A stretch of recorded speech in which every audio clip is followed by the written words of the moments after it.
মানুষ কতটা নিষ্ঠুর হলে এই দুধের বাচ্চাটাকে ডাস্টবিনে ফেলে যেতে পারে দেখেন। তারপরে আমি খুব ভয়ে ভয়ে এটাকে উদ্ধার করলাম।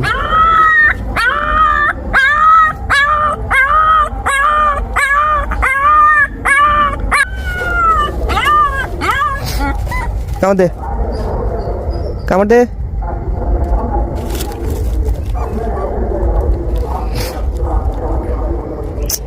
আরে শালা, এরে শালা, ওই আসতে করে বুঝতে বুঝতে নেই রা ওলা বড় কুত্তা এনি পেটের ভিতরে তো বালা আছে। আরে চিল্লা চিল্লি করে হ্যাঁ কেডা জানি মানে হ্যাঁ হালাত হয়ে গেছে গা। আরে এটা তো সিলে গেছে। বালা দিয়ে গেছে। হ্যাঁ আলা দুলো করে যা যা আস্তে আস্তে যা গিয়া যাও গা। এটা রাস্তা দিয়ে গিয়া দুধ না খাইলে মরবো এটা।